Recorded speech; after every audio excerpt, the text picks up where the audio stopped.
बहुत समय पहले की बात है। धनीपुर नाम का एक गांव था।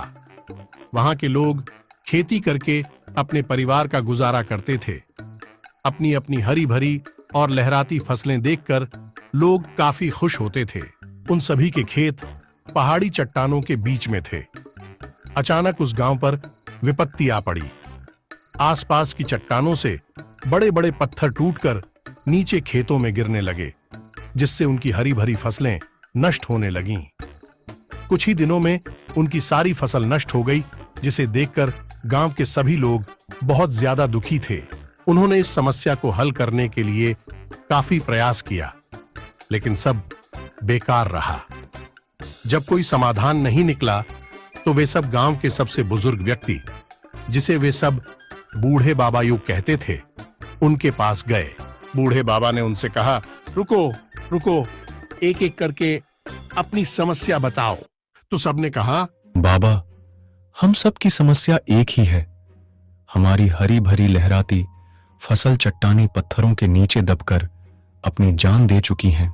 खाने को तो हमारे पास अब कुछ रहा ही नहीं, और पत्थरों ने हमारी जमीन को भी घेर लिया है, जिससे हम दोबारा फसल भी नहीं उगा सकते। अगर ऐसा ही चलता रहा तो हमें आने वाले दिनों के लिए भोजन की व्यवस्था करने के बारे में भी सोचना पड़ेगा। लेकिन इसी बीच गांव के कुछ लोग बोले, क्यों ना हम शहर चले जाएं? वैसे भी गांव में इतनी कड़ी मेहनत करने के बाद भी हम केवल अपने परिवार का ही गुजारा कर पाते हैं। अगर शहर जाएंगे तो अच्छा पैसा कमा पाएंगे और एक आराम की जिंदगी भी जी पाएंगे। लेकिन तभी बूढ़े बाबा ने कहा, रुको रुको, थोड़ा सोचो। हमारे पूर्वजों ने इस जमीन और इस गांव के लिए कितनी कड़ी मेहनत की है, और अगर हम इस जमीन और अपने घरों को छोड़कर चले जाएंगे तो यह हमारे पूर्वजों का अपमान होगा, और हम अपने जन्मभूमि को इस तरह नहीं छोड़ सकते। लेकिन बाबा, अगर हम यहां रहेंगे तो हमें खाना भी नसीब नहीं हो पाएगा।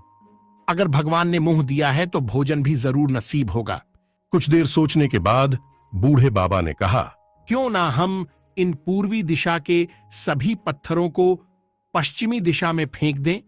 इससे हमारी जमीन पहले की तरह ही स्वतंत्र हो जाएगी और हम दोबारा से इस पर फसल उगा पाएंगे।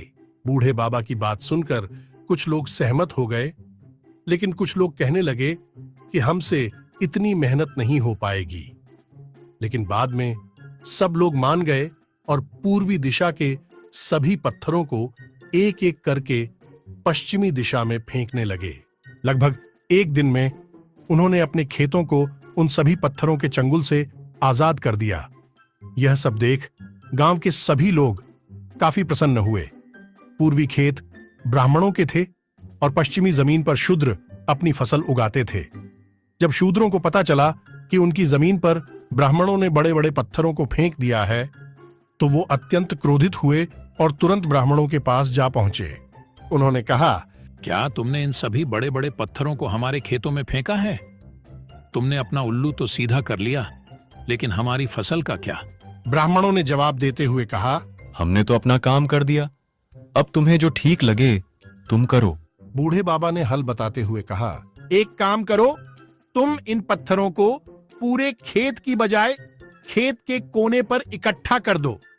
बाकी बची हुई जमीन पर तुम फसल उगा पाओगे। लेकिन इस बार बूढ़े बाबा की बात मानने से सभी लोगों ने इनकार कर दिया। कुछ देर बाद बूढ़े बाबा ने कहा, ठहरो, एक काम करो, मैं आज रात अपने गांव देवता की पूजा करूंगा और उनका ध्यान करूंगा। साथ ही उनसे समस्या का हल भी पूछूंगा। फिर अगली सुबह मैं तुम्हें इसका जवाब दूंगा। गांव के सभी लोग बूढ़े बाबा की बात से सहमत हुए और उन्होंने कहा कि गांव देवता जो भी कहेंगे हम उनके आदेश का पालन करेंगे।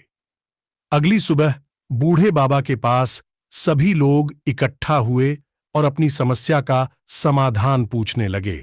गांव देवता ने कहा है कि हमारे यहाँ की सबसे ऊंची चट्टान पर उनका एक विशाल मंदिर बनवाया जाए और साथ ही यह भी कहा है कि हम सबके घर उस मंदिर के आसपास ही होने चाहिए। गांव के सभी लोग इस बात से सहमत हुए और मंदिर बनवाने का काम शुरू दिए। सभी लोगों ने मिलजुल कर एक एक पत्थर को ऊपर चट्टान पर ले जाना शुरू कर दिया।